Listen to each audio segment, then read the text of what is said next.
বৌদি আমি লাগাবো। না না, আমি কিছুতেই লাগাতে দেব না। আরে অসুবিধা কোথায় আর সমস্যা কোথায়? কোথায় অসুবিধা কোথায় সমস্যা সেটা আমি বুঝবো, তোমাকে বুঝতে হবে না। বৌদি বৃথায় রাগ করছো, ব্যাপার তো সামান্য, বুঝতেই পারবে না। সামান্যই হোক আর অসামান্যই হোক, হবে না মানে হবে না। আরে দরকার হয় টাকা পয়সা দেব। টাকা দাও আর পয়সা দাও, আমি লাগাতে দেব না। আরে এত চিৎকার করছে কেন? আরে লাগবে তো সামান্য, বুঝতেই পারবেন না। বুঝতে পারি আর না পারি, লাগাতে দেব না মানে দেব না। বৌদি কত আশা করে এসেছিলাম, নিরাশ করে দিলে। তোমরা তো আলছাল, কত বড় নেতা মাফিয়া, এমনকি আমার বড় এসেছিল, তাকেও লাগাতে দিইনি। হ্যাঁ, দাদাকে লাগাতে দাওনি? কেন দাওনি বৌদি?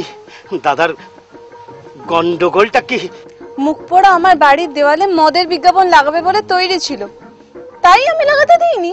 আরে আমরা মদের বিজ্ঞাপন দেব না, আমরা লালিপপ কোম্পানির হাতুড়ি মার্কা জাঙ্গিয়ার বিজ্ঞাপন দেব। জাঙ্গিয়ার বিজ্ঞাপন দাও আর ইয়ের বিজ্ঞাপন দাও, লাগানো হবে না, আসতে পারো।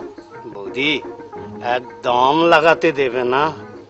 লাগাতে দিতে পারি, তবে একটা শর্ত। আরে শর্ত মর্ত যা বলবে কোনো আপত্তি নেই।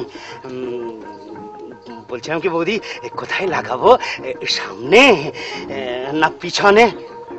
সামনে হবে না, বাড়ির পিছনের দেওয়ালে লাগাতে পারো, লিখে দিও বিজ্ঞাপন লাগানো নিষেধ, নো স্টিক বিল, দরজায় দেব খিল।